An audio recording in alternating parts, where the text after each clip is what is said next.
கர்த்தரின் பரிசுத்த நாமத்துக்கு மகிமை உண்டாவதாக. இயேசு கிறிஸ்துவ நாமத்தினாலேயும் எல்லா வாழ்த்துகிறேன். கிறிஸ்துவுக்கு பிரியமானவர்களே, இன்றைக்கு வார்த்தை என்ன பேசணும்னு சொல்லிட்டு கர்த்தர் தியானிக்கும் போது கர்த்தர் இந்த ஒரு வார்த்தையை வெளிப்படுத்தினார். வாங்க வார்த்தைகளை கடந்து போகலாம். எபேசியர் 4:27 பிசாசுக்கு இடம் கொடுக்காமல் இருங்கள். ஆமீன். யாரெல்லாம் வசனத்தை விசுவாசிக்கிறீங்க? ஆம், கிறிஸ்துக்கு பிரியமானவர்களே, இன்றைக்கு தேவன் உங்களை பார்த்து பேசிக்கொண்டிருக்கார். என் அன்பு மகனே, அன்பு மகளே, இன்னைக்கு நீ பார்த்தனா உன்னை பாதுகாத்து கொள்ளுமா. பிசாசானவன் உன்னை பார்த்தனா பிடிக்க பார்த்தனா அவன் பார்த்தா முயற்சி செஞ்சு கொண்டிருக்கான். நீ அவனுக்கு இடம் கொடுக்காத. நீ என்னிடத்துல வந்துரு. அப்பா என் கூட பார்த்தனா நேரத்தை ஒதுக்காருமி. பிசாசை கண்டு நீ பயப்படாத. பிசாசுக்கு இடமும் கொடுக்காதுன்னு சொல்லிட்டு இன்னைக்கு கர்த்தர் உங்களை பார்த்து பேசிக்கொண்டிருக்காருங்க.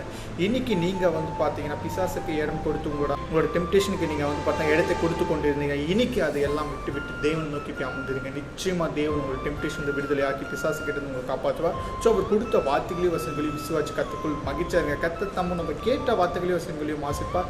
தெய்வ சொந்தக்காரன் சொல்லும். God bless you.